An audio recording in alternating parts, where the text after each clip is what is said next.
그러게요. 그래도 또 바로 들어가면 노잼 아닙니까? 예. 또 무슨 얘기를 들려드릴까 하다가 사실 앞반에서 다 한 얘기들이에요. 예. 그래서 또 처음 같은 느낌으로 하기가 되게 민망한 느낌이 있는데, 여러분 뭐 방학이 시작됐고 이제 어떻게 시간을 보내고 계신지 모르겠지만, 그렇죠. 방학 때 이제 공부 열심히 하지만 또 잠깐은 쉬고 싶을 수도 있지 않으십니까?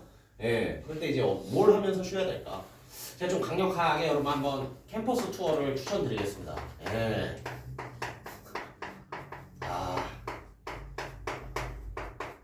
여러분 혹시 목표 대학 가보신 분 있나요?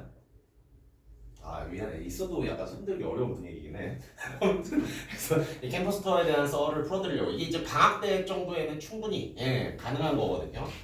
제 때는 제가 이제 고3 때였습니다. 정말 옛날이군. 고3 다행히 겨울방학이 아니라 여름방학쯤이었는데요. 당시에는 이제 굉장히 시절이 잔인한 시절이라 저희는 여름방학 때도 학교에 나와서 이제 자율학습을 했어요. 무서운 곳이죠. 그러다가 이제 제가 이제 여름방학 어느 날 서강대 이제 수시를 봤었어야 되거든요. 서강대 정확히 이제 논술 전형이었어. 논술 수시를 보러 가는데 이것도 바로 안 보내줍니다. 어떻게 해야 돼요? 학교에 와서 자율학습 하다가 외출증 받아가지고 와 진짜 잔인하다. 수시 보는 날인데도 외출증을 받아서 서강대로 이제 갔어야 했습니다. 서강대 논술을 보러 갔는데 개 발렸어요. 이런 말은 좀 그렇지만 개 발렸거든요. 영어 논술이었는데 제가 처음부터 이제 단어를 잘못 해석하고 들어와가지고 쓴 글이 뭐 다 개판이었겠죠. 그래서 아무튼 서강대 논술을 실컷 발리고 서강대 안 되겠다. 여러분 혹시 서강대 가보신 분 있습니까? 좋은 학교야. 카메라 켜져 있어서 말을 못하겠다. 좋은 학교예요. 단지 좀 작을 뿐입니다. 그래서 작아서 뭔가 대학 느낌이나 이런 게 좀 세지 않단 말이야. 그러니까 어떻게 되겠어요? 서강대 근처에 있는 학교 이제 캠퍼스 투어를 가기로 했지. 서강대 근처에 여러분들 이제 어디 있냐? 우리 연대 있다 있고요. 같은 신촌인 연대가 있고 홍대가 있고 이대도 있습니다. 제가 이대 가면 좀 이상하지 않겠어요? 캠퍼스 투어로 지금 이대를 가면은 좀 그렇겠죠. 아무튼 그래가지고 그러게 카메라 켜져 있으니까 말하기가 좀 그렇다. 뭐 이 중에 한 군데 그래서 투어를 갔어요. 투어를 가가지고 그래 서강대 논술 발리고 나니까 서강대가 미웠을 거 아니야. 역시 서강대 뭐 고등학교 같고 대학 같지도 않다 하다가 이 아름다운 캠퍼스를 보니 되게 기분이 좋다. 그런 느낌을 느꼈었거든요. 그래서 제가 어느 학교 건물 옆에 이제 화단이 있는데 여기에다가 바로 이 외출증을 묻어두고 왔습니다. 반드시 찾으러 오겠다. 묻어두고 왔어요. 이 이야기의 엔딩은요. 저는 이걸 찾으러 갈 수 있었을까요? 여기서부터 여러분들의 상상에 찾으러 왔어요. 물론 재수까지 했지만 재수해가지고 찾으러 갔습니다. 사실은 까먹고 있었어. 입학하고 까먹고 있었는데 그때 내가 놀러 왔다가 여기 뭐 심지 않았나 해서 파봤는데 뭐 있겠어요? 외출증 종이로 된 거니까 다 녹아서 사라졌겠죠. 아무튼 무슨 말을 하는 거냐? 무슨 말을 하냐면 그러니까요. 방학 때니까 또 공부 열심히 해야겠지만 그래도 좀 시간이 남을 수 있는데 여러분들이 가고 싶은 대학 한 번쯤 이렇게 투어를 다녀와 보시면은 굉장히 좀 기분이 좋을 수 있습니다. 저도 그때 다녀오고 나서 좀 더 열심히 해야겠다. 저 학교 가려면은 좀 더 열심히 해야겠다. 물론 오래 가진 않았어요. 한 일주일 열심히 했나? 버프가 금방 꺼져버렸는데 어쨌든 어쩌습니까? 1년에 50주밖에 안 되는데 어떤 한 주라도 뭔가 이 계기를 인해서 공부를 열심히 할 수 있었다 한다면 굉장히 좋은 시간이 아닐까 싶습니다. 여러분들도 이 방학 때 뭔가 캠퍼스 투어도 가보고 거기서 파는 뭔가 학용품도 사와서 열심히 해야지 하는 마음을 한 번쯤 가져보셨으면 좋겠어요. 그 갔을 때 학식도 한번 꼭 드셔보시기 바랍니다. 학식 누구한테나 학생증 보여줘야만 학식 먹는 거 아니거든요. 그래서 학교 밥도 먹어보면 밥이 맛있군, 밥이 병신이군, 미안, 밥이 별로군 이러면서 이 학교는 안 되겠는걸 하는 생각도 할 수 있습니다. 아무튼 그러한 얘기를 들려드렸다. 뭐라고요? 이제 공부 안 되면 바로 캠퍼스 놀러가서 학식도 한번 사 먹어보고 학용품도 하나 사오세요. 그럼 일주일 정도는 정말 공부가 잘 될 수 있습니다. 아무튼 방학이니까 이런 얘기를 말씀드렸고요. 자, 저희는 오늘 문학 4강 진도를 나가보도록 할 텐데요. 여러분들 교재 48페이지 시작되고 있습니다. 일단은 여러분 고전시가가 나오고 있네요. 고전시가 근데 여러분들 고전 시간은 좋아하십니까? 예, 그래. 그래. 좋아. 약간 대답하지 않는 그런 어떤 격한 반응들, 예. 몸짓으로 보이는 격한 반응들이 아주 좋았어요. 만약 이제 고전 문학이 뭐 별로인 경우들이 있죠. 예. 특히 이제 고전 문학이 좀 어렵게 느껴지는 경우가 있는데, 또 이제 너무 크게 어렵게 생각하실 거 없는 게, 고전이라는 작품은 좀 배우고 나면 굉장히 난이도가 떨어지는 경향이 있습니다. 예. 아는 작품이 나오면 난이도가 굉장히 떨어지지. 그래서 여러분들이 뭐 3년 열심히 공부하신다면 사실 뭐 크게 무섭진 않을 거예요. 왜냐면 배울 때마다 늘 테니까. 다만 우리가 이제 한 번쯤 생각해야 봐야 할 주제가 있어. 바로 배우지 않은 고전시가가 시험에 나오는 거지. 내가 모르는 고전시가. 굉장히 두렵지 않습니까? 이게 실제로 시험에 나왔다고 해봐. 그럼 어때? 뭐 읽히지도 않아요. 뭐 하저 있어, 뭐 지국총 어서 와 이러고 있는데 도저히 무슨 말인지 모르겠단 말이죠. 네, 그래서 뭔가 배우지 않은 고전 시간에 대해서 어떻게 생각해야 하는가라고 보는데 여러분들 이게 아마 이제 여러분들의 수업 과정에서 고전 시간 하면 제일 걱정될 수 있는 부분입니다. 배우지 않은 고전 시간은. 근데 생각보다 그렇게 걱정하지 않으셔도 돼요. 왜겠어요? 여러분들이 보는 시험이 내신 아니면 수능 아니겠습니까? 그럼 두 가지로 나눠서 생각해 보자는 거야. 일단 내신에 배우지 않은 고전 시가가 나온다. 쉽지 않습니다. 예. 내신은 어떻게 하냐, 이 시험 범위를 내고 그 시험 범위 이내에서 뭔가 출제를 하고 한두 개 이제 두세 개의 외부 지문을 쓸 수 있는데 외부 지문으로 이제 우리가 처음 보는 한글 해석도 안 되는 고전 시가를 내신다는 건 사실 쉽지는 않아요. 그리고 어떤 식으로든 고전 시가 배우지 않은 고전 시가를 여러분들 내신에 내시려면은 외부 지문으로 내시려면은 어느 식으로든 언지를 주실 겁니다. 사실 내신에선 크게 걱정할 필요가 없어. 자, 그럼 이제 수능으로 넘어가 생각해 볼게요. 수능에선 여러분 고전 시가가 딱 2작품 나오거든요. 그렇지. 근데 여러분들이 고3 때 또 공부를 열심히 했다면 이 둘 다 모를 확률은 제로에 가깝습니다. 왜겠어요? 이 중에 하나는 여러분 EBS 연계 출제라고 해서 여러분들도 고3이 될 거 아니에요. 고3 때 이제 EBS 수능 특강을 공부하면은 그 중에 한 작품이 나와요. 한 작품 여러분이 아는 상태에서 시험을 보게 되실 거예요.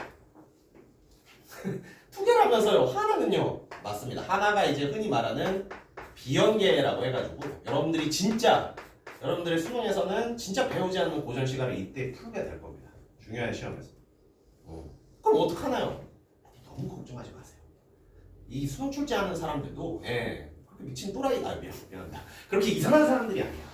여러분들한테 처음 배우지 않은 고전 시간을 냈는데, 즉 EBS에 있지 않은 고전 시간을 냈는데 막 한자만 잔뜩 써있고 해석이 안 돼? 그러면 여러분들이 못 풀 거란 걸 당연히 알 겁니다.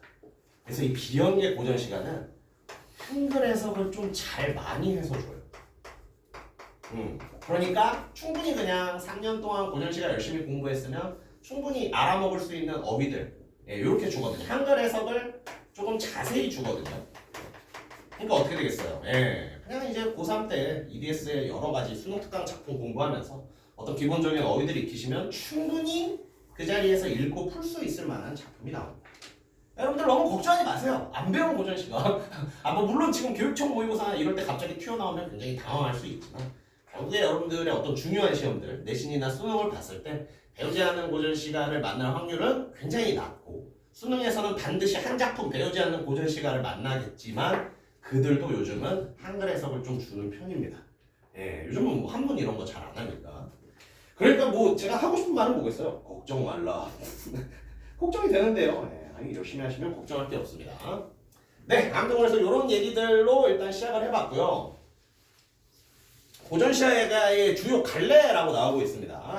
그래서 여러 가지 고전 시가의 어떤 특징들이 제시되어 있는데, 이번 옛날에는 그래도 내신 문제로는 종종 등장했으나 요즘은 그렇게 뭔가 출제가 되고 있진 않아요. 다만 이제 여러분들 특수성, 여러분들의 학부 선생님이 이런 어떤 구분을 되게 중요시하는 사람이다 하면은 뭔가 이런 내용을 섞어서 선지들을 만드실 수는 있습니다.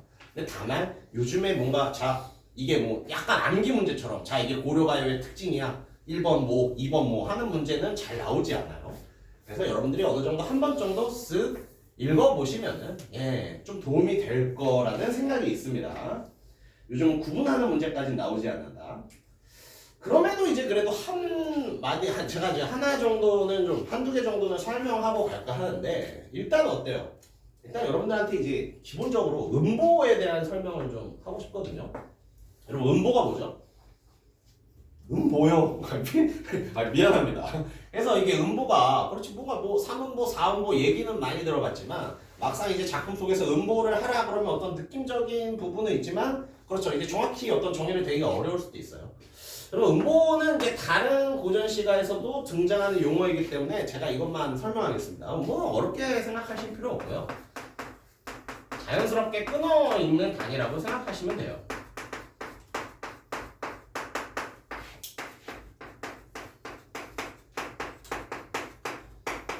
자연스럽게 끊어 읽는다는 거는요. 여러분 이 기본적으로 운문 그렇죠. 시가라는 것은 기본적으로 이제 노래와 굉장히 가깝거든요. 여러분들이 만약에 노래를 부른다 하면은 자연스럽게 어떤 운율, 리듬감이 느껴지는 덩어리들이 있을 거야. 그 덩어리대로 끊어 읽으면 그게 바로 음보가 되는 겁니다. 예.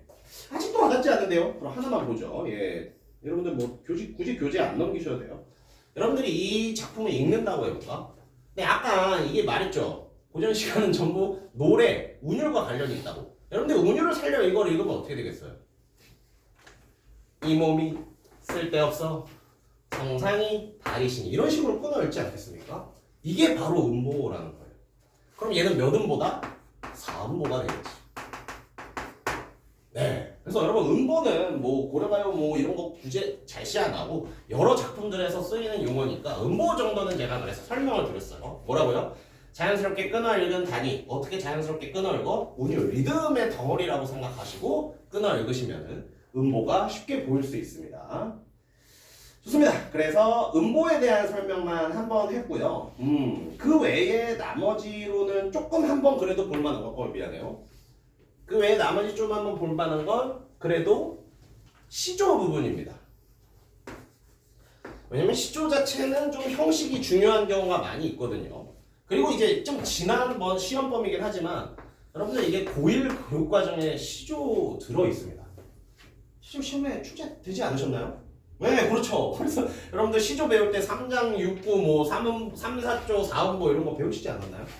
그렇죠. 시조만큼은 어떤 이 운율적인 정형적인 특성이 굉장히 좀 중요할 수 있어요. 시조는 왜냐면 정형성이 되게 중요한 문항이다 보니까. 그래서 시조의 어떤 그렇지 정형적인 어떤 이 형식적인 특성 요 정도는 그래도 알아두시면 나쁘지 않을 것 같아요. 왜냐면 고1 교육과정에 소개된 부분이니까. 그래서 예, 정리하자면 뭐다? 요즘은 뭐 이걸 구분까지는 안 시키지만 뭐 알아서 나쁠 건 없다. 그래서 음보 같은 예, 자주 쓰이는 용어에 대해서 일단 파악하시고 그래도 또 어떤 형식적인 형식이 굉장히 중요한 시조에 대한 설명 정도는 여러분들이 그렇죠 신경 써서 복습해주면 굉장히 좋을 것 같습니다. 그러게 오늘 한번 복습해볼까? 다 기억하시는지 한번 볼까? 장은 뭐야 장? 초장, 중장, 종장. 이거 주를 장이라고 그러죠 여러분. 다 기억나시지? 네. 구는 뭐예요? 구는 이 장을 2분의 1로 자르면은 이게 9가 되는 거예요. 그럼 어때? 한 줄을 반씩 나누면은 1, 2, 3, 4, 5, 6, 9가 되는 거지. 네. 다 3, 4조, 4, 4조는 뭐야? 이거는 글자 수. 아시죠? 땅땅땅 따다다당 이러면 3, 4조. 따다다당 따다다당 이러면 4, 4조가 되는 거였죠? 네, 다 아시잖아요. 왜 이렇게 약간 이런 표정을 짓고 계세요? 아닌가? 네, 아닐 수도 있네. 아무튼 상장 6구, 3, 4조, 45자 대회 이런 시조적인 특성을 그래도 한번 기억해 두세요. 좋습니다. 나머지는 한 번씩 읽어보시고요. 다음으로 넘어가 보겠습니다. 발상 및 구조의 특징이라고 나오고 있죠? 예, 이것도 여러분들이 대부분은 익숙하신 내용일 겁니다. 일단 여러분 그래 고전 시가에서 이미 나왔어. 그럼 우리 전부 다 거의 어떻게 해석한다? 임금으로 해석하는 경우가 많이 있어요. 예. 그럼 좀 거꾸로 생각해 볼까? 왜 임금님 사랑해요 바로 안 하고 임금을 임으로 바꿔서 이렇게 표현을 했을까요? 예.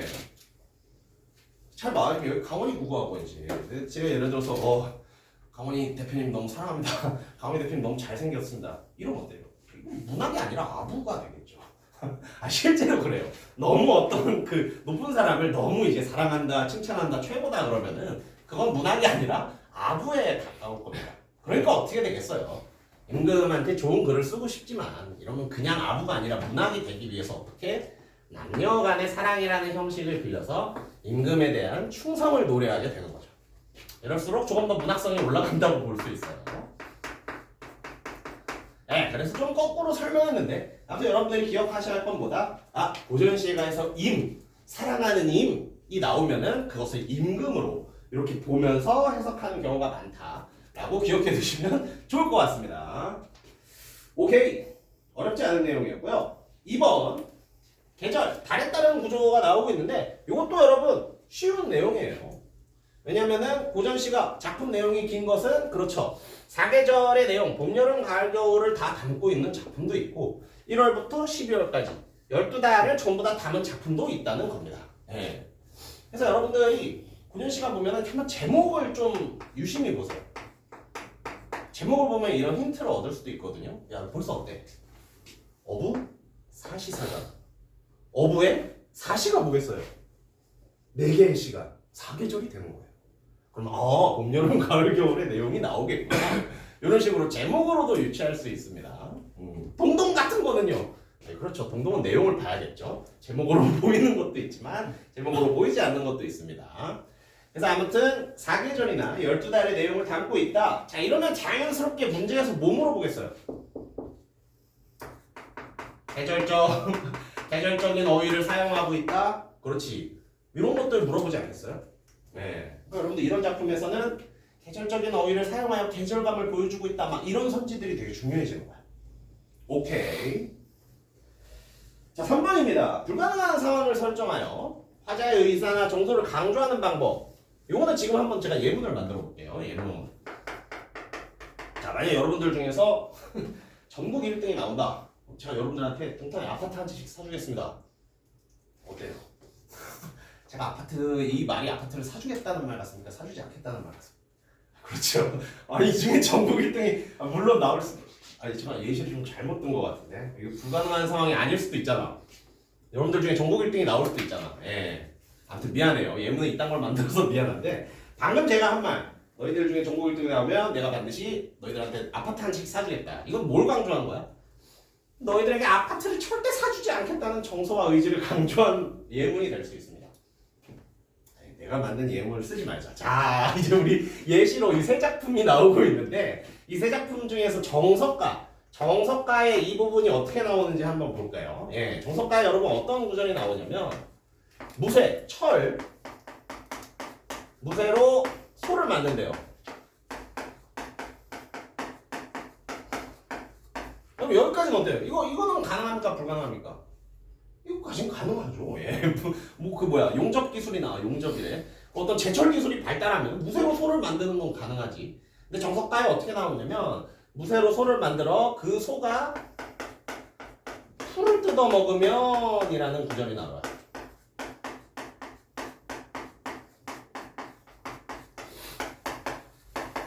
무쇠로 소를 만들었는데 그 소가 풀을 뜯어 먹으면 내가 어떻게 하겠다? 내가 님과 헤어지겠다라는 구절이 나오거든요. 생각해보세요. 이거 헤어지겠다야 아니면 절대 헤어지기 싫다야. 절대 헤어지기 싫다가 되겠죠. 그래서 이러한 예시, 불가능한 상황을 설정하고 자신이 강조하고 싶은 의지를 집어넣는 경우가 있습니다.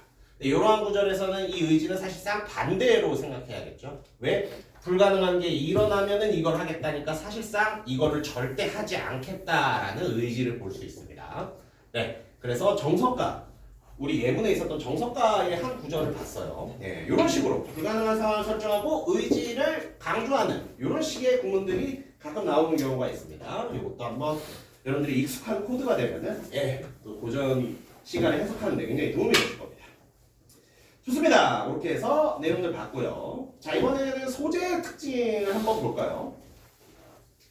소재의 특징, 고전 시간에 나오고 있는 소재들에 이런 특징들이 있다는 얘기예요. 예. 이것도 뭐 다 설명하기보다는 개인적으로 좀 중요하다고 생각하는 감정이입 부분을 한번 설명해 보겠습니다. 예. 나머지는 여러분들이 읽으면서 한번 복습을 해주시면 좋을 것 같고요. 자, 감정이입 한번 보자. 뭐라고 써 있어요? 객관적 대상에 화자의 감정을 넣어서 그 대상의 화자와 동일한 정서를 느끼는 것으로 표현한대요. 예. 물론 이것만 보고 바로 그거 하고 이해되시는 분도 있을 텐데 그렇지. 항상 예문을 좀 생각해보면 좋거든요. 마침 예시로 나온 왕방연의 천만리 머나먼 길에 여기에 여러분 어떤 구절이 나오냐면은 우리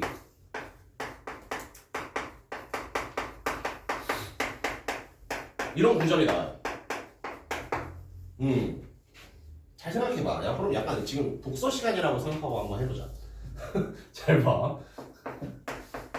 이래서 사실 독서를 잘하면 다른 과목도 잘할 수 있는 거거든. 지금 어때요? 객관적 대상에 화자의 감정을 옮겨넣어 화자의 동일한 건설을 느끼는 것을 표현한다. 이 문장에 대한 예문으로 이게 나왔지. 그럼 독해를 잘하려면 어떻게 해야 돼요? 이 문장과 이 예문을 매칭시켜야죠. 자, 그럼 뭐야? 이 문장에 여러분 객관적 대상은 뭡니까? 그렇지, 물이 바로 객관적 대상이 되는 거지.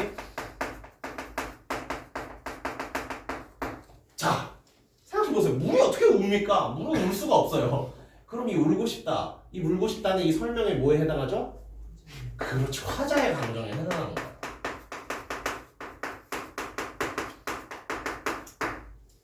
지금 이거 감정이입이랑 어떤 표현법이에요? 내가 화자가 느끼는 어떤 감정이 있어. 근데 자기가 그렇다기보다는 다른 어떤 객관적 대상 이런 거에 자신의 감정을 넣어서 물과 화자가 동일하게 울고 싶다라는 정서를 표현하는 그런 구절이 되는 겁니다. 네. 느낌 오셨나요? 왜 이게 중요하다고 생각하냐면 이게 문제로 꽤 자주 출제되기 때문이에요. 네. 그래서 이 고전 시간이지만 현대 시를 예로 들어보면 24년 이제 고3 6월 모의고사였어요. 예, 그때 이제 생각보다 오답률이 꽤 높았던 문제가 있었는데 바로 이기철의 청산행이라는 시가 나왔던 적이 있거든요. 근데 뭐 이것까지는 모르셔도 되는데 중요한 건 뭐야? 이 청산행이라는 시의 구절에 이런 구절이 있었습니다.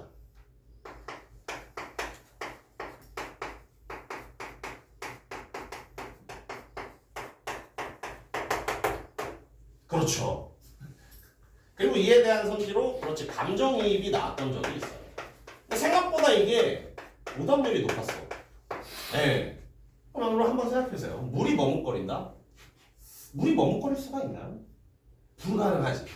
그리고 이 청산행이라는 시의 내용이 원래 도시에 있던 화자가 자연으로 지금 와서 살고 있거든요. 근데 뭔가 자꾸 도시에 대한 미련이 조금 보이는 작품이었어요. 그럼 사실상 어때? 그렇지, 도시에 살다가 자연으로 왔어. 근데 그 자연에서 자꾸 도시에 대한 미련이 조금씩 생기는 거야. 그럼 사실상 머뭇거리는 거는 물이 아니라 누구죠? 화자가 머뭇거리는 거지. 그럼 역시 이 구절도 어떻게 되는 거예요? 화자가 머뭇거린다는 감정을 물이라는 객관적 대상에 옮겨놓은 감정이입이 되는 겁니다. 예, 그래서 이게 굉장히 모의고사에 좀 자주 나오는 표현법이고요. 감정이입이라고 하지만 이거 정서투영이라고 나올 수도 있어요. 정서의 투영. 이런 식으로도 나올 수 있고. 그렇죠. 그래서 이런 표현법은 잘 알아두십시오. 그리고 여러분 마지막으로 하나 좀 얘기 드리면 표현법을 공부할 때 이제 가장 좋은 공부법은요. 일단 이 표현법에 대한 내용을 파악하고 이런 예문을 본 다음에 마지막으로 여러분들이 하면 정말 좋은 일이 스스로 좀 예문을 만들어 보시는 겁니다. 표현법은 이럴 때 좀 완벽해질 수 있거든요. 오늘의 미니 숙제다. 예. 검사는 안 할 거예요. 자기 전에 여러분 감정이 정서투영한 구절 하나만 만들어 보고 주무세요. 무슨 말인지 아시겠죠? 물론 검사는 안 할 거야. 근데 그래서 여러분 표현법도 열심히 공부하잖아요. 근데 표현법들이 뭔가 이런 막 외우듯이 이렇게 공부하기보다도 결국에 내가 이걸 표현법을 예문을 만들 수 있으면 그때 좀 완벽해지는 부분이 있어요. 여러분들 자기 전에 감정이입 요 표현법 오늘 하나 만들고 주무셔 보시기 바랍니다. 예. 저는 처음에 했었던 게 이제 뭐야? 이거랑 비슷해요. 저 다리 울고 있어. 맨날 울고 싶거든요. 예. 다리 우는 거예요. 내가 우는 거지. 이런 식으로 여러분들 감정이입의 구절 한 번씩 만들어 보세요. 그러면 표현법이 조금 그렇지 완벽해질 수 있습니다. 네, 그래서 감정이입을 조금 두껍게 설명했고요. 나머지는 여러분들 한 번씩 꼭 읽어보시기 바랍니다. 좋습니다. 자, 그러면은 다음 부분으로 또 넘어가 보도록 할게요. 자주 등장하는 표현 이 나오고 있는데, 그렇지. 여러분, 이 표현법들은 특히 고전시가에 정말 자주 나옵니다. 예. 거의 뭐 없는 거를 찾아보기가 더 힘들지 않을까? 뭐 물론 이러면 안 되지만. 그래서 지금부터 하는 얘기는 여러분 그냥 머릿속으로만 기억해 두세요. 이거 절대 여러분 이런 어떤 나쁜 습관이 생기면 안 되지만 한 번은 봐두세요. 여러분들 실제로 모의고사 보면은 여러분들 그렇지, 여러분들 학년 새 교육과정에서 아마 모의고사는 이런 식으로 출제될 겁니다. 일단은 화자 하고 문법에 있는 언어, 요게 제일 앞 문제일 테고요. 중간에는 독서 문제가 있을 거예요. 그리고 마지막에 이제 문학 이렇게 배치할 것 같거든요. 그래서 여러분들이 순서대로 푼다면 아마 문학을 제일 마지막에 푸실 겁니다. 자, 그럼 여기서 보자. 문학 중에서도 여러분, 문학 중에서도 가장 마지막 지문이 혹시 뭔지 아십니까? 최근 몇 년간 수능은 문학 중에서도 가장 마지막 지문은 항상 고전시가였어요. 그럼 어때? 네. 물론 이제 우리는 계속해서 세븐데이즈 모의고사 풀면서 시간 관리하는 연습해야겠지만, 여러분들이 실전 시험에서 그렇지, 만약에 이제 여기까지 왔는데 고전시가 남았는데 한 3분 정도밖에 남지 않았어. 다 찍어야 되잖아요. 그때는 한번 생각해보세요. 3분 남았는데 다음 작품의 표현법을 물어보고 있어요. 그럼 어때? 이 중에 하나 나왔겠지 하고 푸셔도 돼. 아니 진짜 야, 이렇게 풀라는 거 아니야. 조건이 있지. 시간이 얼마 안 남았어. 읽고 풀 시간이 없어. 그럴 때 어떡하? 이 중에 하나 나왔겠지 하고 푸는 것도 하나의 방법이 될 수 있습니다. 예, 그만큼 이 표현법들이 고전 시간에 자주 등장한다라는 얘기예요. 다 무조건 이걸로만 푸시면 안 돼요. 예, 아시겠죠? 젠장. 자, 그러면 그래, 이 자주 등장하는 표현법 이 중에 혹시 여러분 질문하고 싶은 거 있나? 이러면 질문 안 할 거 아니야. 이 중에 하나만 그래도 좀 해볼까요? 나머지는 좀 익숙할 것 같고, 영탄 한번 해볼까요? 영탄? 네, 영탄도 뭐 아시는 분은 다 아실 텐데 되게 그래서 가볍고 좀 짧게 정리할게요. 예, 여러분 영탄은 일단 기본적으로 감탄을 생각하시면 돼요. 근데 이 감탄을 여러분 표현하는 방법이 좀 여러 가지가 있을 뿐이지. 저는 주로 한 3가지 정도로 보는데, 영탄 1학기 때 배우신 분, 영탄 1학년 때 배우신 분, 감탄을 표현하는 방법 뭐 있습니까? 야, 그거는 사실 나중에 나와. 예, 감탄 자체를 표현하는 방법. 서리는 어떻게 보면은 서리로 봤을 때 영탄이 가는 거지, 감탄 자체를 표현한다고 보기엔 조금 다를 수 있어. 그렇지, 감탄사의 사용. 감탄사 사용하면 그래서 영탄법이라고 하잖아요. 감탄사에 막 이런 거 들어가는 거. 그럼 감탄사 사용하면은 영탄법 성립하고, 또 요거를 아마 많이 공부하셨을 텐데, 요것도 적어주세요. 감탄형 종결어미를 사용한다고 해요. 이거는 아마 많이 외우셨을 거야. 감탄형 종결어미 뭐 있어요? 뭐뭐로다, 뭐뭐구나, 요런 거. 예. 요런 거, 이런 감탄형 종결어미를 썼을 때 역시 영탄법 성립합니다. 마지막으로는요, 감탄을 나타내는 부호, 느낌표 같은 거 쓰면은 역시 이것도, 이거 느낌표예요. 미안합니다. 감탄을 나타낸다 그래서 영탄이라고 넣습니다. 그리고 아까 어떤 친구가 훌륭하게 말해줬어요. 맞아요. 평가원에서는 감탄을 넘어서 하나 더 생각해야 되는 게 있습니다. 그러니까 정답으로 성립 가능해. 영탄적 표현으로 성립 가능한 게 이 감탄을 표현하는 방법뿐만 아니라 아까 말했었죠? 서리적 표현이 쓰여도 여러분 영탄적이다라고 선지해서 찍을 수 있어야 됩니다. 예. 서리적 표현이 쓰여도 여러분 영탄적이다라고 쓸 수 있어야 돼요. 서리적 표현이라고 써줄게요.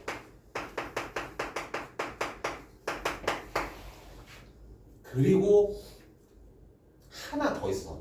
평가원 모의고사를 기준으로 하면 또 하나 더 있거든요. 혹시 요거까지 배우신 분? 그래. 여기서 호격조사의 사용이라고.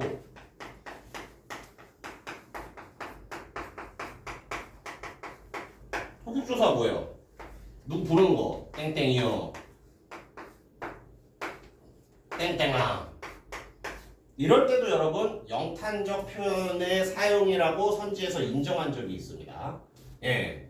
그래서 어떻게 생각하시냐면 일단 1 감탄, 2 서리, 3 누구 부를 때 이 정도로 생각하시면 영탄에 대한 정리는 뭐 완벽할 겁니다. 예.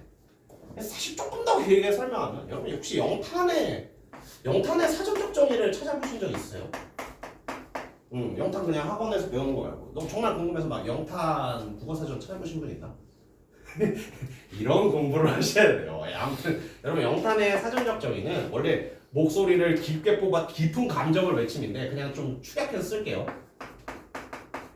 깊은 감정을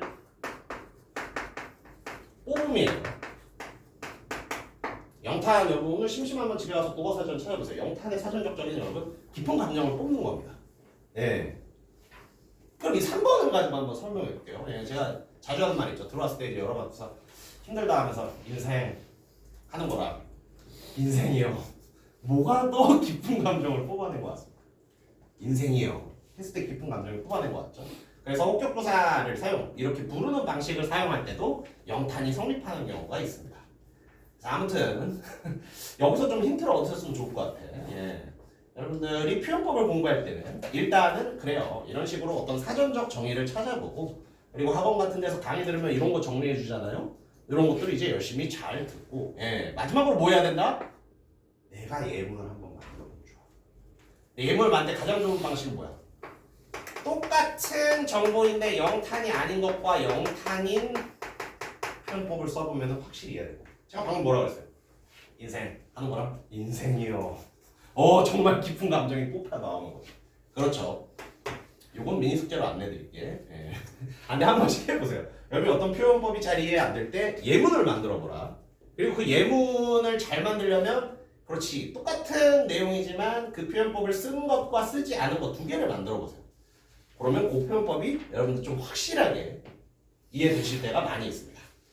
좋습니다. 그래서 영탄 정도 우리 한번 쓱 하고 넘어갔고요. 아무튼 이 친구들은 그렇지 웬만한 고전 시간에 거의 들어있는 경우가 많이 있습니다. 그래서 매우 자주 등장이라고 써놨죠. 좋습니다. 다음 내용으로 넘어가 보겠습니다. 자연의 그렇지. 여러분 그렇잖아요. 고전 시간 이제 좀 볼 만큼 좀 많이 봤잖아. 전부 다 어때요? 자연 짱 이러잖아요. 자연을 굉장히 좋아하잖아요. 예. 그래서 고전 시간에서 이 자연을 좋아하는 모습이 여러 가지 나올 수 있는데 그거에 대한 설명이 이제 들어있는 부분입니다. 그냥 좀 한 번 정도 이거 약간 배경식으로 생각하면은 좋을 법한 부분이 있네. 잘 생각해봐요, 여러분. 사대부가 공부하는 학문이 뭐죠? 이 친구들은 유교 성리학을 공부하지. 근데 이 친구들이 이거 왜 공부할까? 돈 벌려고요. 물론 진짜 그럴 수도 있어. 잘 봐. 사대부들이 왜 유교 성리학을 공부하냐? 돈 벌려고요. 성공하려고요. 물론 그럴 수도 있지만, 예, 그러면 이제 좀 약간 너무 뭐라 그러지? 현상만 보고 조금 깊이 있게 들어가면요. 이 유교라는 학문이 굉장히 어떻게 보면 현실적입니다. 현실적이라는 말은 뭐냐면 이 유교라는 학문은 여러분 사회의 어떤 발전? 사회가 그러니까 뭐야? 사회의 어떤 유교적인 도 실천하는 이런 걸 목적으로 해요. 그러니까 유교라는 게 되게 고리타분해 보지만 어떤 정치적으로 혼란한 와중에 사회의 어떤 유교적인 도를 실천하기 위해서 사대부들은 유교를 그렇게 공부한단 말입니다. 잘 생각해 보세요. 사회의 도를 실천하려면 나 혼자의 힘으로 할 수 있겠습니까? 그러니까 관리가 돼서 관직을 얻어서 다스리면서 이 도를 실천하려고 하는 거거든요. 그러니까 좀 이 정도만큼은 배경식으로 가지고 있으면 좋아. 왜 그렇게 걔네들 성리학 열심히 한다고요? 사회를 뭔가 유교적인 이상국가로 만들기 위해서, 사회의 유교적인 도를 실천하기 위해서. 그러니까 자연스럽게 자기 혼자는 할 수 없고 관리가 돼야 되는 거야. 요렇게 봤을 때 여러분 잘 봐요. 다시 이표로 돌아가 볼게요. 사대부들은 뭐라고요? 관리가 되어서 유교적 가르침을 현실 속에서 실현하고 싶어해요. 실현이 되면 좋겠지만 실현이 안 되는 경우가 많겠죠. 그래서 두 가지 경우의 수로 나눠지네요. 그렇지. 유교적 가르침을 사회에서 실현하려고 하지만 여의치 않다. 쉽지 않은 경우가 있어요. 혹은 실현하려고 하지만 이미 정치 현실이 너무 부정적인 거야. 이게 무슨 말이에요? 그냥 뭔가 자기가 열심히 해도 유교적인 도를 실천할 수 없고 그냥 맨날 나눠서 싸우고 막 이러고 있는 겁니다. 이랬을 때 이들의 대응 방식이 어떻다고요? 아이고 자연이나 가자. 아이고 자연이나 가자. 이렇게 된다라는 겁니다. 그렇죠. 그래서 성리학을 수행하는 건 어떤 사회에 뭔가 유교적인 도를 전파하고 싶은 건데 그 과정에서 이제 뭔가 꺾였을 때는 자연으로 갈 수 있다라는 말을 하고 있는 겁니다. 그렇다 보기에 그래서 자연을 노래한 작품이 많다라는 설명이 이어지고 있고요. 예. 그래서 자연을 어떻게 노래하는데 라는 어떤 유형이 조금 구분된 겁니다. 근데 여러분들이 역시 익숙하실 거예요. 자, 그럼 첫 번째, 자연을 좋아해. 자연을 좋아하는데 그 자연을 약간 어떤 대상으로 보는가? 완상과 향락의 대상으로 보는 게 있습니다. 여러분 완상 정도는 용어 설명을 용어는 아셔야 돼요. 완상은 여러분 감상인데 그냥 감상이 아니라 즐기며 감상한다는 뜻이 있습니다. 자연이 어떤 존재다? 완상, 감상 중에서도 조금 더 즐거운 마음으로 감상한다라는 뜻이 있어요. 그러면 이때 자연은 어떻게 했어요? 굉장히 아름다움이 강조되겠지. 이상적인 측면이 강조되겠지. 이상적이고 아름다우니까 즐겁게 감상을 하고 그 속에서 흥을 느낄 수 있는 겁니다. 좋습니다. 그래서 아무튼 자연을 그렇죠. 즐거움의 대상으로 보는 거. 요 첫 번째 완상이라는 어휘의 뜻 정도는 여러분들 챙겨두시고요.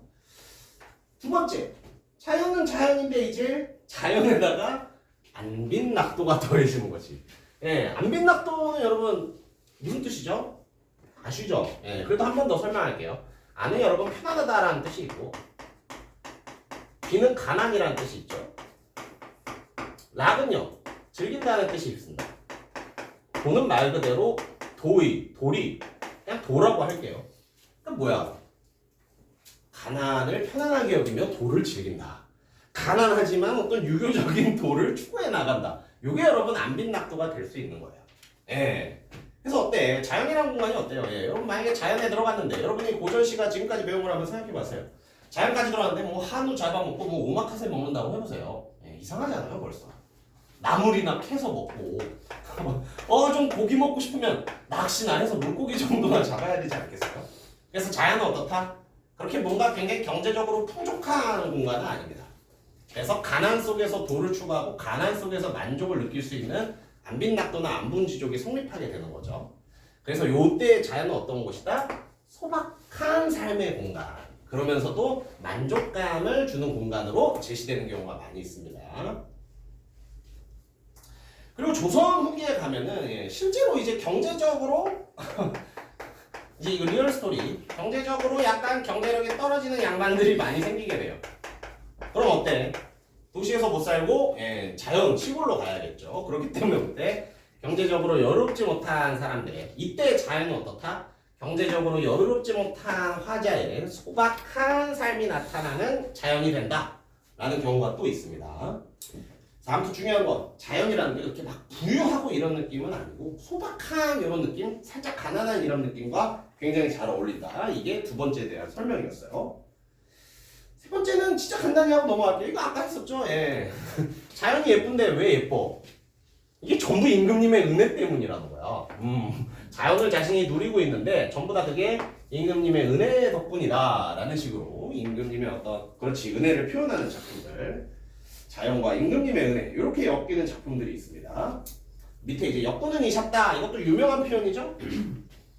역시 임금님의 은혜 때문이시다 라는 표현인데 아무튼 자연 속에서 엮구는 이셨다 임금님의 은혜 때문이다 이런 표현이 나오면 그렇지 자연과 임금님의 은혜를 함께 짬뽕시킨 작품이라고 보시면 됩니다.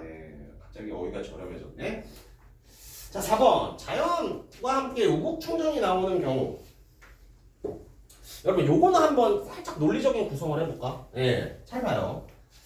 여러분들이 만약에 속세, 흔히 말하는 속세 세상을 떠나게 됐습니다.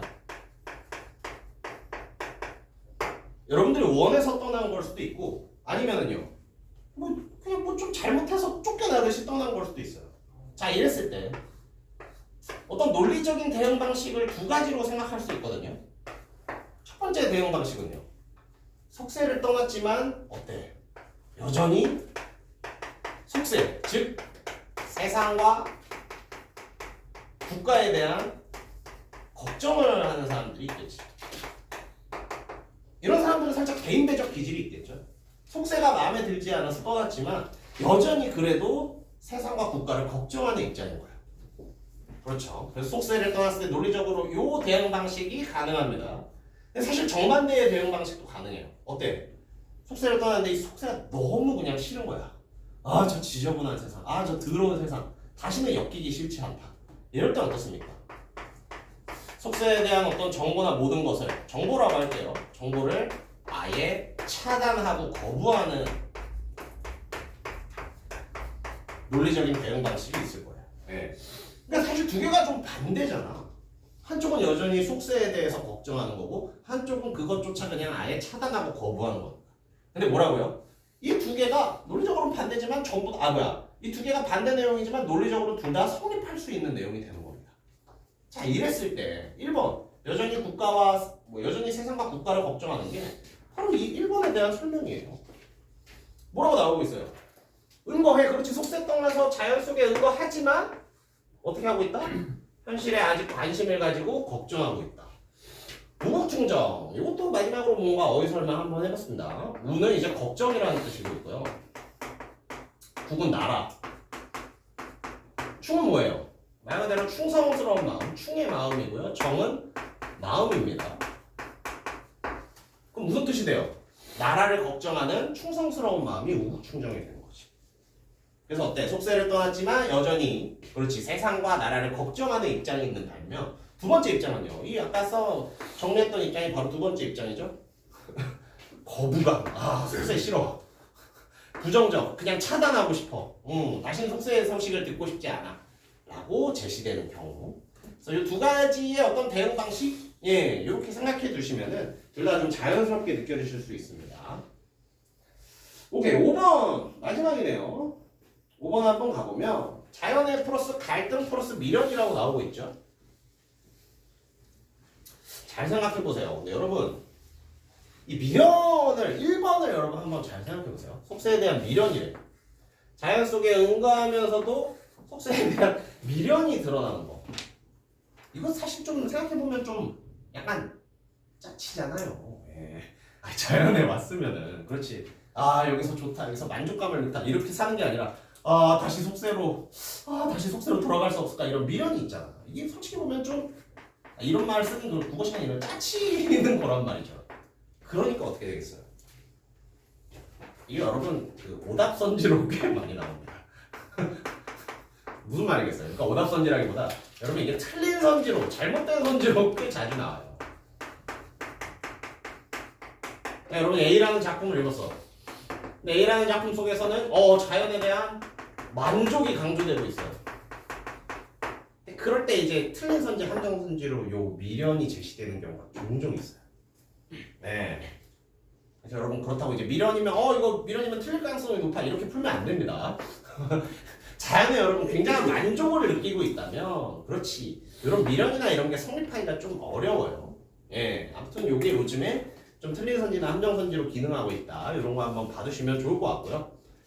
근데 실제로 그런 미련을 드러내는 작품들도 있습니다. 아이고 다시 임금에게 잘 보여서 돌아가고 싶다. 이런 내용들의 작품들도 있어요. 2번 요것도 좀 출제가 자주 되는 부분입니다. 아까 말했듯이 어때? 조선 후기에는 양반의 어떤 경제력이 좀 박살난 양반이 많이 나오거든요. 그렇다 보니까 그렇죠. 굉장히 그렇지 생활이는 먹고 살아야 돼. 먹고 살아야 되는데 힘든 거야. 그런 곳에서 이제 궁핍한 현실이 굉장히 잘 제시됩니다. 양반인데 가난해? 이게 나쁜 말이지만 가오가 떨어지잖아요. 그래서 되게 좀 슬픈 작품들, 뭔가 안타까운 작품들 그런 것들이 많이 드러나는 부분이 있습니다. 좋습니다. 그래서 이런 5번까지의 내용 저희 실제로 살펴봤고요. 그래서 여러분 아무튼 자연이 나오면은 뭔가 이렇게 다양한 양상으로 나올 수 있다. 이 정도 기억하면서 공부해 주시면 좋을 것 같습니다. 자, 이제 제가 너무 떠들었으니까 여러분들 한번 문제 푸는 시간 가져봐야겠죠? 이게 좀 고민이 되는데 이 한글에서 한번 해주고 문제를 풀까 아니면은 여러분들이 어떻게든 한번 부딪혀서 풀어보게 할까 고민은 되는데 야, 한번 여러분 2번 문제는 오류입니다. 2번은 왜냐면 니은이 잘못 줄이 쳐져 있어서 니은이 오류하다. 그러니까 여러분 한번 1번 문제 이 작품 완벽히 해석 안 될 수도 있어요. 그래도 한번 여러분 부딪혀 보시면서 이런 정보들을 바탕으로 이게 답이겠다 하는 거 한번 여러분 시도해 보시기 바랍니다. 1번 문제 한번 풀어보십시오.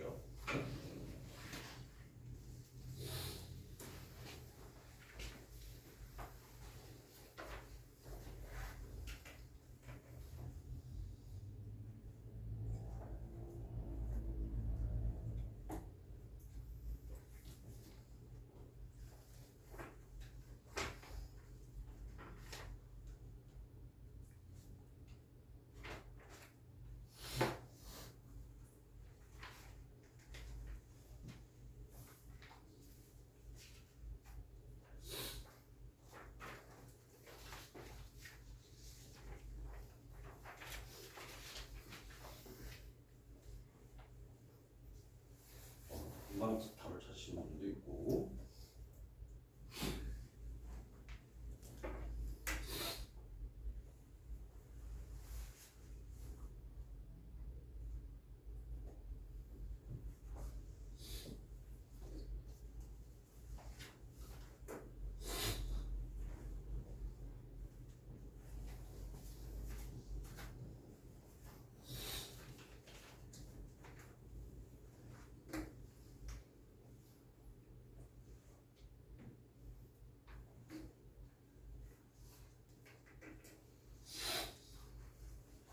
이제 뭐 슬슬 절반 이상의 분이 답을 그래도 쓰신 것 같아요.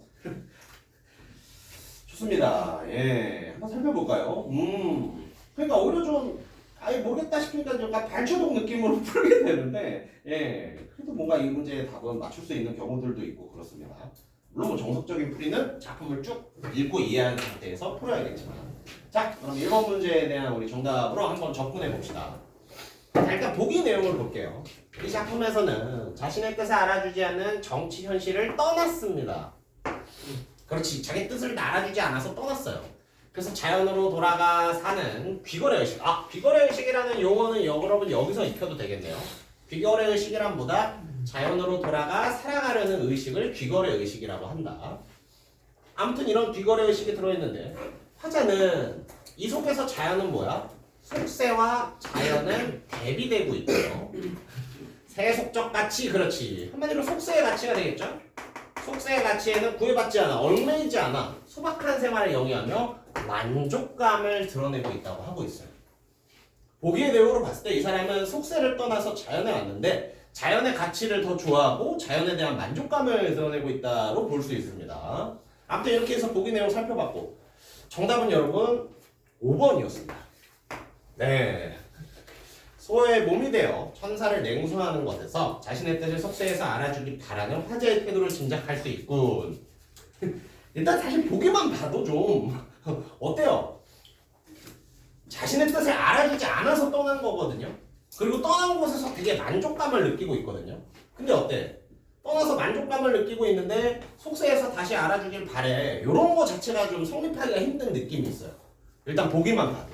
하지만 이렇게 푸는 것보다는 그렇죠. 이 구절이 정말 속세에서 날 좀 알아줬으면 좋겠다. 속세에서 나를 알아줬으면 좋겠다의 뜻으로 쓰이는지를 파악하는 게 더 중요하겠죠. 그럼 한번 그 구절로 가볼까요? 봅시다. 여러분 이 작품의 밑에서 세 번째 줄이었죠. 이 부분이네요. 이 작품 끝에서 세 번째 줄을 기산영천에 소허에 몸이 되어서 소허의 몸이 되었다. 소허는 여러분 용어 설명을 주고 있는데 이게 정확히는 소부와 허유라는 어떤 유명인 유명인이라고 그러면 그런데 옛날 유명인 옛사람들에 대한 이야기를 꺼내고 있는 거거든요. 자, 이런 식의 표현 방식을 뭘 인용했다고 합니다. 유명한 옛사람의 이야기를 갑자기 꺼내왔어. 소부허유 같은.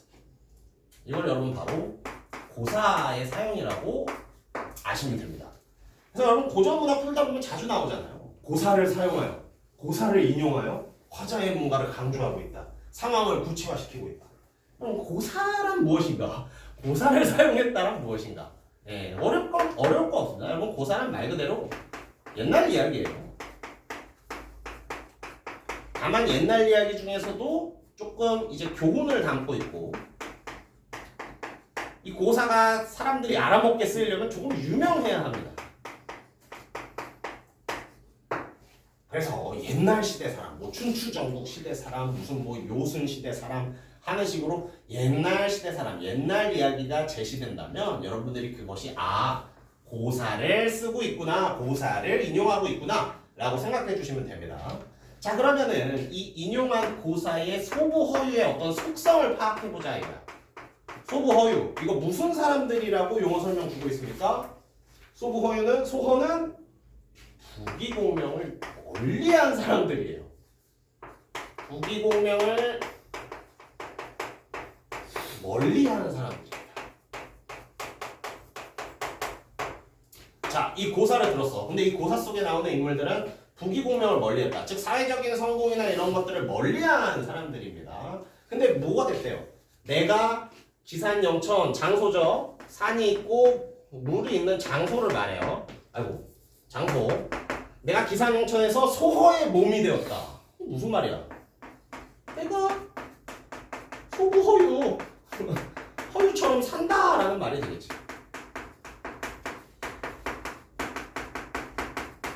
그렇다는 건 즉 이 화자도 부귀공명을 멀리하는 태도를 강조하고 있고요. 한 번만 더 볼까? 천사를 냉소하니, 여기서 여러분 정답 맞추신 분도 있을 거야. 천사가 뭐였죠? 천사가 경제적 성공이었지. 경제적으로 뭔가 화려한 것이잖아. 그래서 경제적 성공은 어때? 냉소. 냉소는 뭡니까? 여러분 비웃음이죠? 차가운 웃음이죠? 즉 경제적 성공, 부귀영화에 대해서 전부 다 부정적인 태도를 보이고 있는 것. 냉소. 제가 수업할 때 많이 받는 게 이제 냉소. 예. 근데 가끔 보면 이렇게 저를 비웃고 있을 때가, 미안합니다. 이런 개그 하지 않을게요.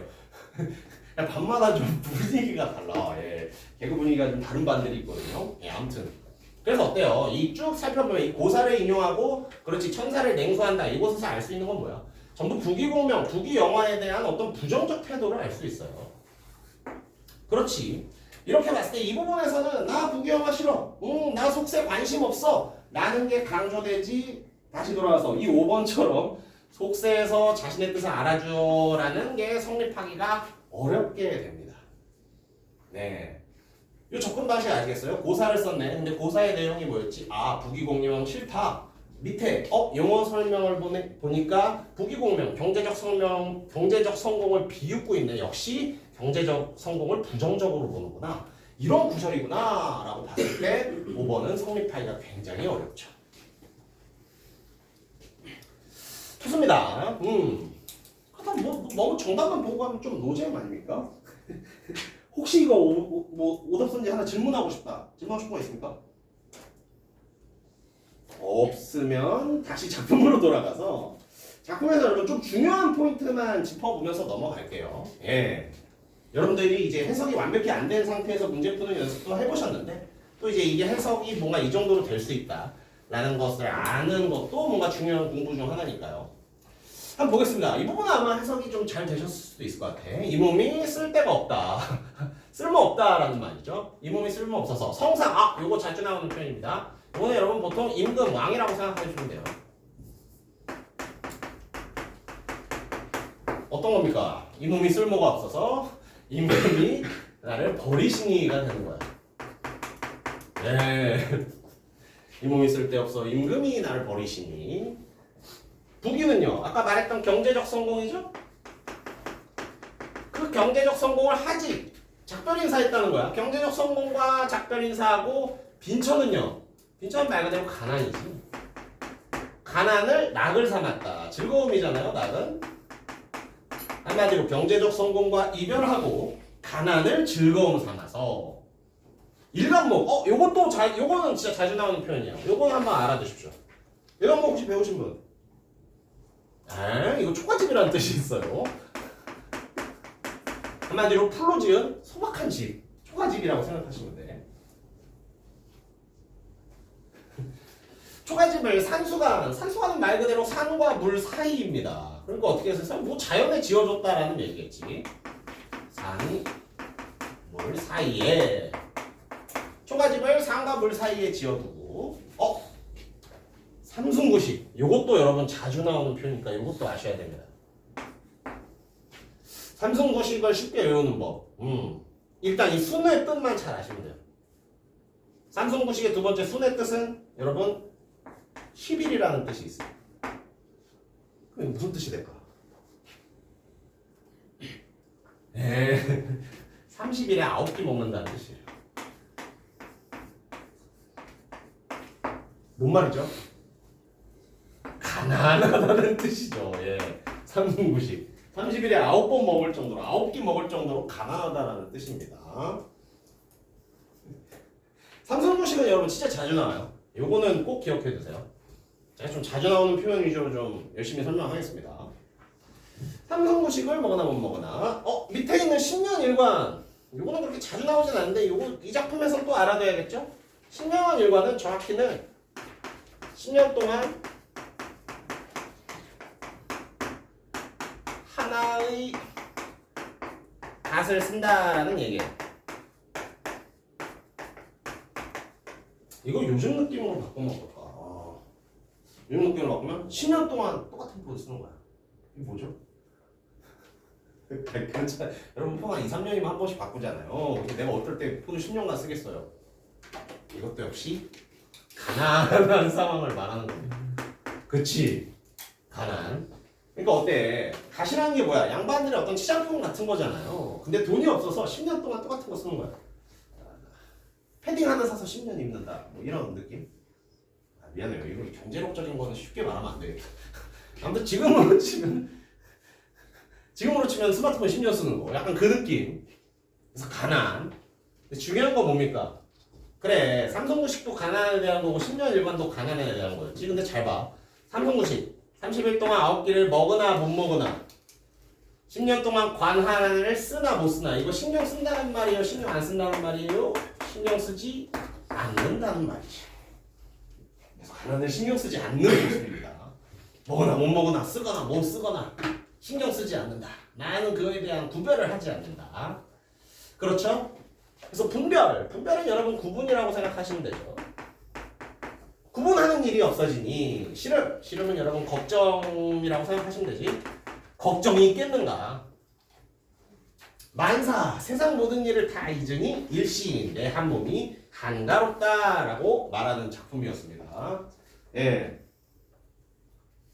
가만히 있어봐. 일단 중요한 부분만 좀 한번 설명해 볼게요. 자주 나오는 표현 위주로 한번 가자. 오케이. 삼산이 어디인가? 무릉이 여기로다. 무릉은 아시죠? 이것도 진짜 자주 나오는데. 뭐야? 무릉도원입니다. 무릉도원이 뭐예요? 이 산 아니지 뭐.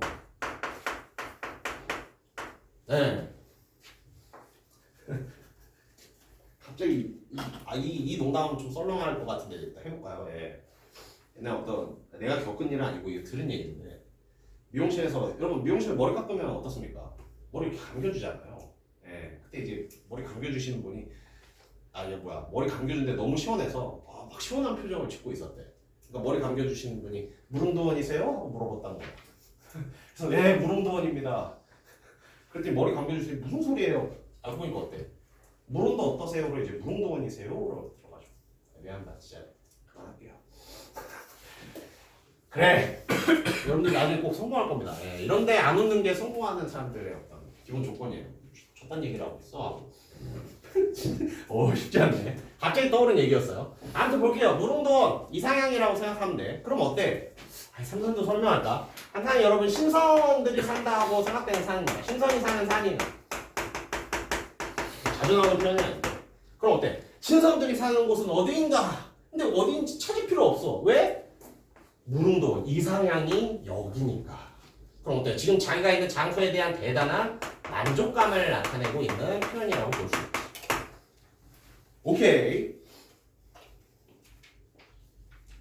계속해서 봅시다. 무심한 구름은 취소에 걸려있고 유의한 갈매기는 백사에 걸려있다.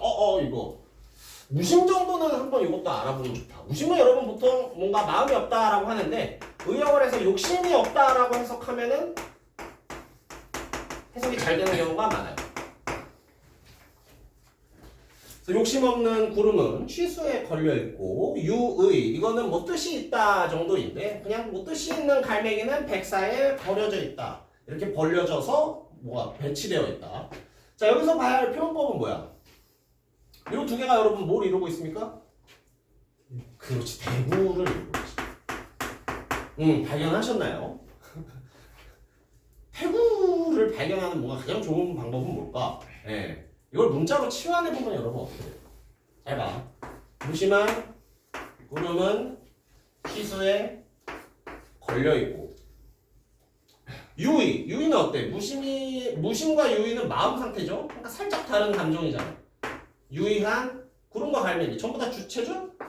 갈매기는 백사. 백사 취소 전부 다 장소에 대한 거네. 백사에 버려져 있다. 어떤 구조가 똑같지 않습니까? 이럴 때 이제 대구를 좀 쉽게 발견할 수 있습니다. 아무튼 대구인 표현법도 굉장히 이제 고전 원문에서 자주 나온다. 네, 그 정도 봐주시면 되고요. 취. 요것도 여러분 잘 봐주세요. 이것도 자주 나와. 취는 뭐죠? 맞아요, 취나물. 아까 뭐라 그랬어? 자연이 살짝 가난한 공간으로 나온다고 했잖아. 한마디로 취나물 나왔다. 소박한 음식 생각하시면 돼요. 아침에 캐온 취나물을 점심에 다 먹으니 일 없이 놀면서 석조를 말려하야. 이번 한번 해석해볼까? 석조는 여러분 저녁 낚시라는 뜻이고요. 말려하야는 말겠는가 라는 뜻이에요. 그러니까 무슨 말이야? 저녁 낚시를 안 하겠는가? 당연히 저녁 낚시를 나가겠다라는 말이지. 왜냐면 일 없이 논일고 있으니까. 그럼 어때? 이건 저녁 낚시 진짜 할까 안 할까 궁금해서 물어본 게 아니라 당연히 저녁 낚시 가야지를 의문형으로 바꿔서 강조한 거지. 서리 표현이 성립합니다. 오케이. 좋습니다. 그런 식으로 쭉 봐주시고 나머지는 용어 설명도 있고 그래 요거 하나 하자. 갈거는 여러분 그냥 머리에 쓰는 어떤 모자 같은 거라고 생각하면 되고 마의는 여러분 그냥 옷이라고 생각하면 되는데 이것도 역시 좀 비싼 옷, 이런 비싼 옷 같은 건 아니고 그냥 되게 평범한 옷입니다. 낙대, 이것도 자주 나와. 낙대, 자연을 얘기하는 고전 시가에서 낙대 자주 나옵니다. 낙대 뭐겠어요? 낚싯대입니다. 낚싯대 있어야 고기 잡지. 낚싯대 둘러매고 조대는 낚시터라는 뜻이 있는데 요거는 뭐 한번 기억해 두시고요. 낚싯대 둘러매고 낚시터로 나아가니 흐르는 것은 물결이요 뛰노는 것은 고기이다. 요것도 대구가 성립하죠. 흐르는 것은 물결, 뛰는 것은 고기. 대구 표현 성립하고요. 그래 이거 추적품이니까 그냥 다 봅시다. 잘 봐요. 은리녹청. 용어 설명이 나오고 있진 않은데 은리녹청은 여러분 그냥 큰 물고기라고 생각하시면 된다. 그러니까 낚시 가서 큰 물고기 잡은 거예요. 큰 물고기를 버드룸은 여러분 이 음은 잎이라고 생각하면 돼. 버들 잎에 이렇게 쌓아서 꿰어 들고 낚시 성공한 모습. 낙조강으로 정막히 돌아오며 낙조는 여러분 이제 해 들 때 일몰을 말하는 거죠. 일몰하는 자연 그 모습을 보면서 정막히 돌아오고 있습니다. 다음 구절 요것도 여러분 잘 알아두세요. 요 비슷한 구절이 많이 나오거든요. 잘 봐. 상가촌적. 상가촌적은 여러분 산에서 들리는 노래 그리고 피리 소리거든요. 잘 봐. 노래 피리 소리가 들리니까 어떻게 하는 거야? 내가 어부사라는 역시 시, 노래로 화답하는 겁니다. 이게 좀 어떻게 생각하면 되시냐면 여러분들이 그럴 리는 없지만 길에서 비트박스를 하고 있다고 생각해봐요. 움치. 누가 와서 거기에 이제 랩해주는 거야. 이 낭만이 적은 거죠. 지금 그렇게 생각하시면 돼요. 네. 그래서 여기 있는 사람과의 어떤 이 상호작용으로도 볼 수 있고 굉장히 낭만적인 모습으로도 볼 수 있습니다. 이게 이 어부에서는 어부로 나오지만 이게 농촌으로 바꾸면 이게 농부사로 바뀌는 경우도 꽤 많아요. 자, 아무튼 그 그림을 생각해 보세요. 예, 어딘가 필소리 같은 게 들려. 그럼 내가 거기에 노랫소리로 화답해 주는 거야. 굉장히 좀 낭만이 있는 모습이고 그 속에서 뭔가 상호작용도 이루어지고 이런 식의 구적이 꽤 자주 등장합니다.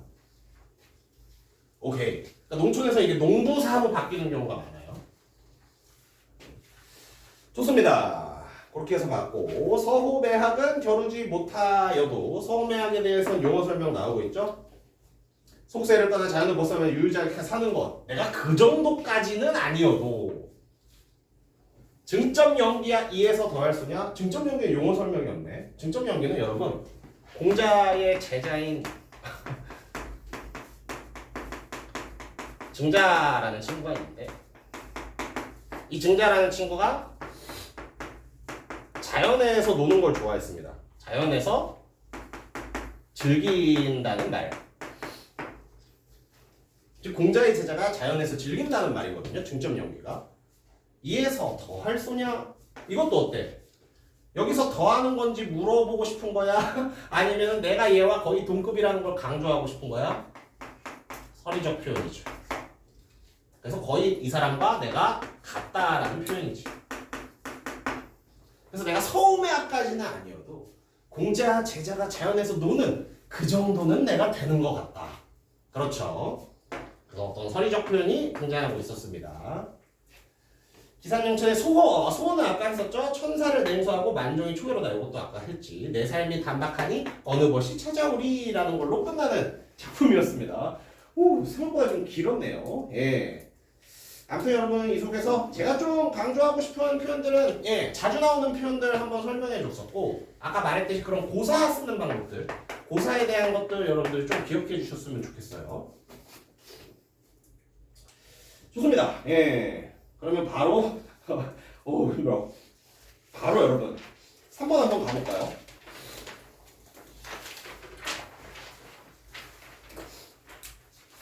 3번 문제도 여러분 한번 읽고 지금 한번 풀어보십시오.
네, 막상 또 작품이 요거는 그래도 한글 해석이 조금 잘 돼 있죠. 그래서 충분히 읽고 풀만하고 요것도 되게 자주 나오는 문제라 그렇지 조금 내가 문제 풀어봤다 하시는 분은 또 쉽게 맞췄을 수도 있습니다.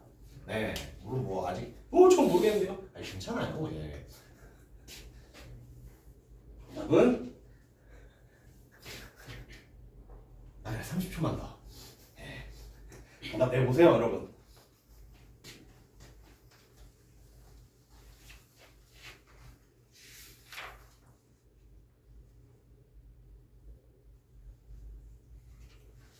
좋습니다. 여러분 정답은 3번이었죠. 그래서 여러분 이 구절 아마 공부하신 분 분명히 있을 것 같아. 세상 알까 하노라 이 부분에 대한 해석을 어떻게 하는가. 그럼 여러분 요거 들어있는 구절을 우리 한번 해석해 볼까요? 세상 알까 하노라가 어디 들어있었지? 오수. 여러분 앞에 작품에 오수 한번 가보겠습니다. 봅시다. 달 밝고 바람은 잔잔하니 물결이 비단처럼 일어나는구나. 한글 해석 잘 되죠? 예. 단정. 단정은 용어 설명 나와 있죠? 작은 고깃배라고 되어 있지. 예. 자그마한 배를 비스듬히 끼워 놓았어. 그럼 어때요? 배가 이렇게 물가에 움찔움찔 하겠지. 그래서 오락가락하는 그 흥겨움을 굉장히 즐거운 상황 아닙니까? 일단 어때? 배경이 아주 예뻐. 달도 보이고 바람도 잔잔하고 비단 같은 물결도 보입니다. 그새 이렇게 딱 배를 띄워놨는데 오락가락하는 게 굉장히 흥겨워요. 굉장히 아무튼 뭔가 이 뭐야 흥겨움, 즐거움이 굉장히 높아지는 상황이죠. 그때 하는 말 백구야 하 즐겨봐라. 이 하는 보통 살짝 의역하면 여러분 너무라고 해석하면 좋습니다. 백구야 너무 즐기지 마라. 왜? 세상이 알까 하노라. 이것도 여러분 살짝 의역하자면은 세상이 알까? 두렵다 정도가 의역으로 살짝 좋죠. 이게 뭔 말이에요? 나만 알고 싶은 겁니다. 예. 지금도 그렇잖아요. 예를 들어서 여러분들이 동탄에 굉장히 사랑하는 여러분들의 어떤 맛집이 있어. 로컬 맛집이 있어. 그래서 그 집 좀 잘 되게 해주려고 인스타에 홍보했더니 여러분의 인스타가 뭔가 뭐 연예인이 팔로우 누르고 막 좀 그래가지고 이제 빵 터진 겁니다. 그럼 어떻게 되겠어요? 줄 서 먹어야 돼요. 그렇죠. 딱 그 느낌. 아, 나만 아는 이 집이 유명해지지 않았으면 좋겠다. 예, 인스타 맛집으로 생각하면 돼요. 그러니까 이 마지막 부분에 이건 뭐야? 이 즐거움을 내가 좀 즐기고 싶지. 아, 세상이 알고 내가 이제 기다렸다가 이 즐거움을 누리기가 싫은 겁니다. 그래서 세상이 알까 두렵다. 세상 사람들한테 널리 알리고 싶은 게 아니라 어떻게 된다? 그렇지. 알리고자 하고 널리 알리고자 하는 모습이 아니게 됩니다. 그래서 3번이 정답이었어요. 네, 이 작품도 한번 좀 간단하게 살펴볼까요? 이소 부분 보겠습니다. 아, 서문이 많다. 서문이다. 야, 이거 뭐야? 이게 바로 임금님 은혜지. 임금 은혜. 아까 이로 시간에 뭐 했었어요, 저희? 자연을 사랑하는데 그 자연이 임금님의 은혜 덕분이다! 라고 말하는 그 부분이 있었죠. 어때요? 성은 임금님 은혜가 만그 끝이 없다. 완전히 임금님의 은혜다. 라고 말을 하고 있고요. 요거는 한번 잘 봅시다, 여러분. 강호는 여러분 보통 자연으로 해석하시면 좋아요. 자연에서 안로는요. 편안하게 늙어감이라는 뜻이거든요.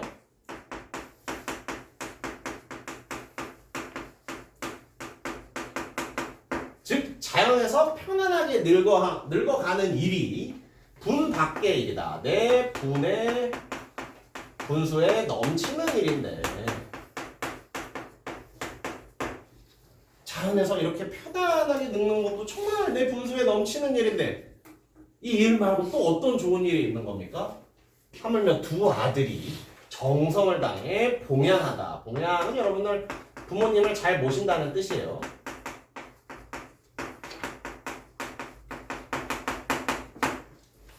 어때요? 내 두 아들이 나를 정성을 다해 봉양해주고 나를 잘 모셔주고 있습니다. 그러니까 어때? 그러니까 임금님 감사합니다. 임금님 감사합니다가 튀어나오는 거였어요. 네, 그래서 그러한 구절이었고 사수, 이게 은근히 종종 출제될 때가 많거든요. 사수는 여러분 한번 봐보세요. 일단 이거는 여러분 이 전나기에 대한 해석을 잘해야 돼요. 전나기 혹시 아시는 분? 네. 전나기가 뭐냐면 달이 저는 나기입니다.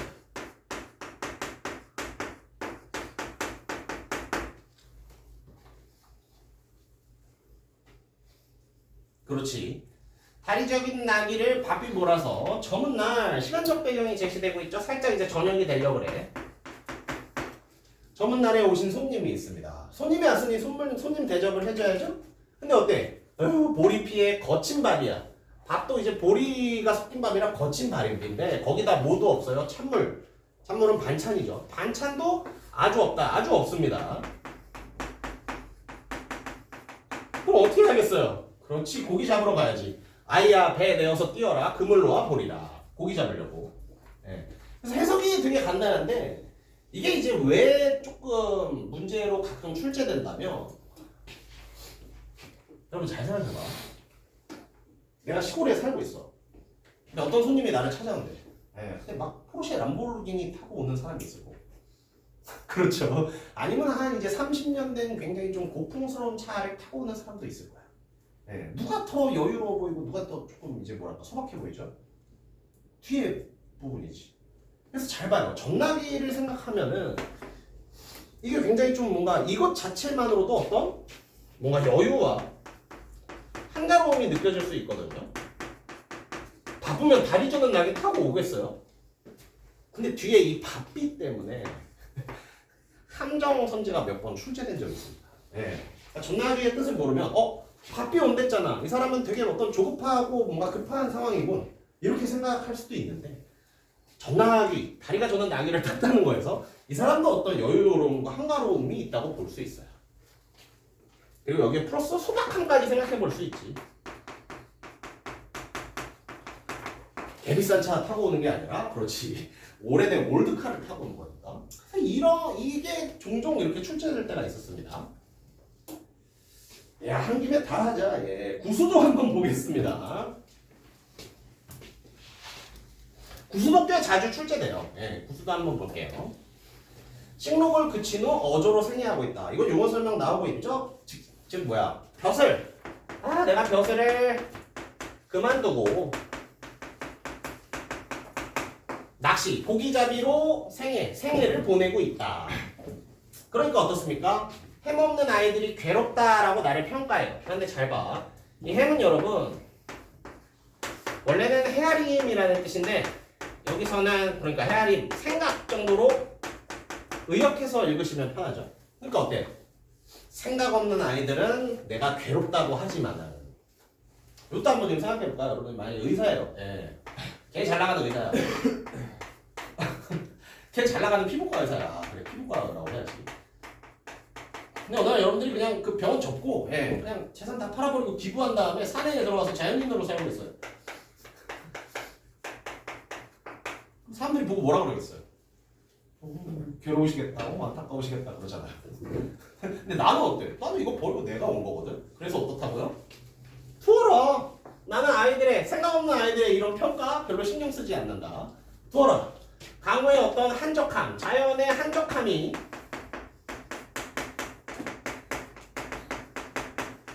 이 나의 분수에 맞는 일이다.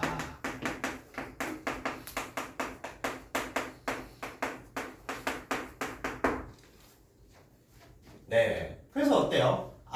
생각 없는 사람들은 자연으로 온 나를 되게 부정적으로 괴롭겠다 평가하지만 나 자신은 어떻다? 나는 그렇지 않고 나는 이게 딱 좋아. 내 분수에 맞아. 라고 생각되는. 즉, 그렇지. 생각 없는 아이들과 화자의 어떤 태도의 대비가 이루어지는 모습이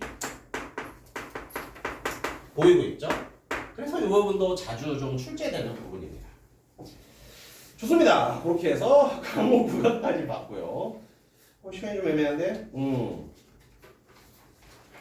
그럼 여러분, 다른 것도 다른 거지만 좀 자주 나오는 거 한번 보자. 지금 어부사시사 문제로 좀 점프해 볼게요. 어부사시사 문제. 잠시만요. 시간이 있을까? 그럼 여러분 일단 요거 풀어보세요. 요거 한 수만 읽어도 풀 수 있거든요. 8번을 여러분 딱 A 그 부분 한 수만 읽고 이 보기만 읽어도 풀 수 있습니다. 일단 지금 우리 8번 한번 풀어봅시다.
슬슬 정답들이 나오고 계신 것 같아요.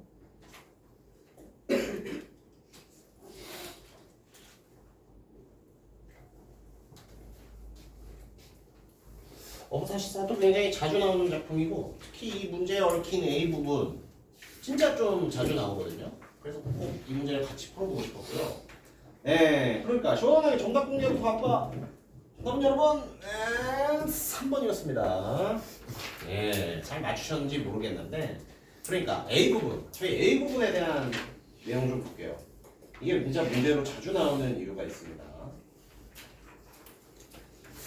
요거를 읽고 보기랑 비교해서 푸는 문제였죠. 자, 그럼 A 부분에 한번 봅시다.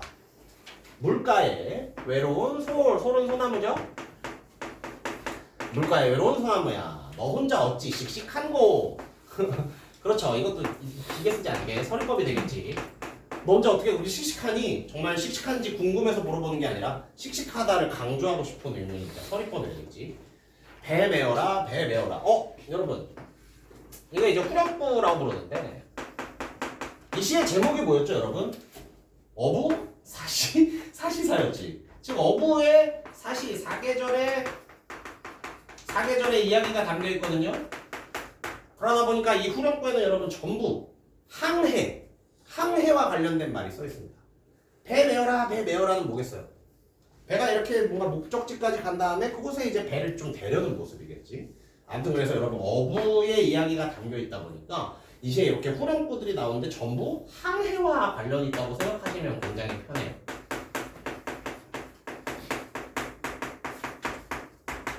아무튼 뭐 이게 그렇게 중요한 거야. 이건 내신에서는 되게 중요하지.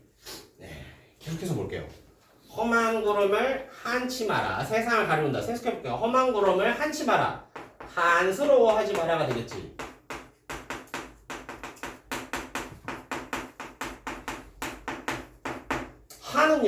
하는 여기서는 좀 슬픔 정도로 해석하면 가장 좋을 거야. 슬픔으로 살짝 의역을 해볼게. 그럼 뭐가 돼요? 험한 구름을 슬퍼하지 마라. 세상을 가린다. 여러분 이거 그러면 이 세상을 가린다는 말을 여러분 여기서 긍정으로 보셨어요? 혹시 부정으로 보셨어요?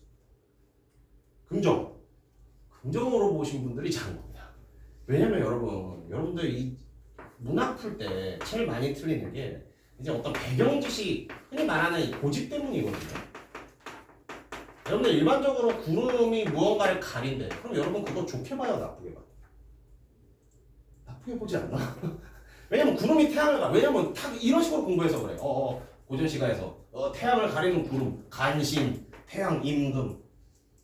그 작품 본 적 있잖아요. 그래서 그런 식으로 이제 구름이 뭔가를 가린다는 게 굉장히 부정적인 어떤 뉘앙스로 우리가 느껴질 수가 있습니다. 근데 여러분 실제로 모의고사에선 그런 식의 풀이를 암기해서 외우는 식의 풀이를 하면 안 돼요. 구름이 가리는데 그걸 지금 뭐라고 평가하고 있어? 슬퍼할 게 없다라고 평가하고 있지. 슬퍼하지 마라. 지금 긍정평가를 하고 있는 거거든요. 구름이 세상을 가려서 슬픈 게 아닙니다. 구름이 세상을 가려주니까 슬퍼하지 않아도 되는 겁니다. 즉 긍정평가를 내리고 있는 거예요. 그래서 여기서 여러분 구름 그리고 여기서 조금의 배경 지식만 넣으면 어때? 이 세상을 속세라고 할 수 있겠지. 그럼 이제 뭐가 되는 거예요? 구름은 속세, 더러운 속세를 가려주는 긍정적인 기능을 하는 거예요. 밑에 파랑성도 마찬가지예요, 여러분. 파랑성 뭐라고 나와있어요? 파도 소리라고 나와있죠. 파도 소리를 염치 마라. 염치는 싫어하지 마라. 싫어하지 마라. 왜? 진혼. 세상에 먼지를 막아준다.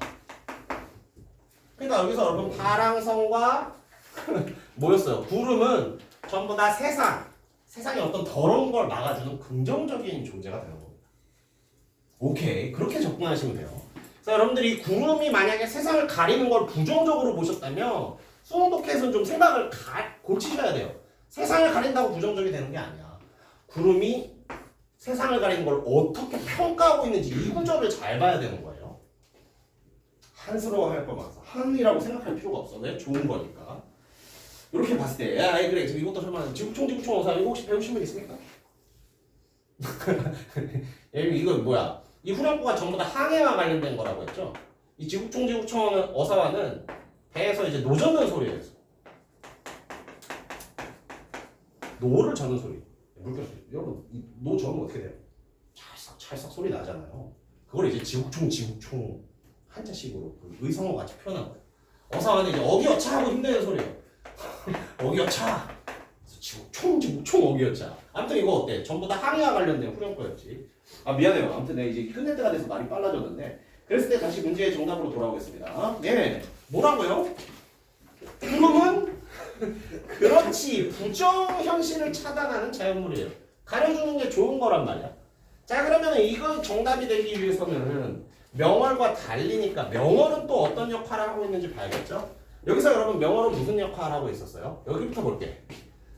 갈대꽃 깊은 곳에 그냥 여러분 굉장히 아름다운 자연이지.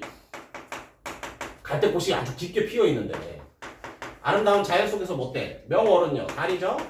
청풍은 바람이죠. 바람이 어때? 벗이 된다. 친구가 된다라는 말이잖아.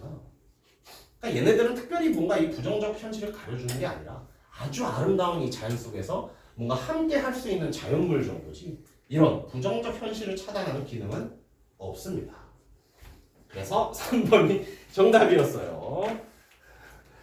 아무튼 얘가 제가 굳이 이 문제를 같이 풀자고 한 건 뭐라고요? 여러분 문항에서는 고집 피우면 안 돼요. 구름이 뭔가를 가리는 거 나쁜 거 아니야? 그런 생각이 이제 이 선지를 비껴나게 하거든요. 구름이 세상을 가리는 건 맞는데 그거를 어떻게 평가했는지를 기억하세요.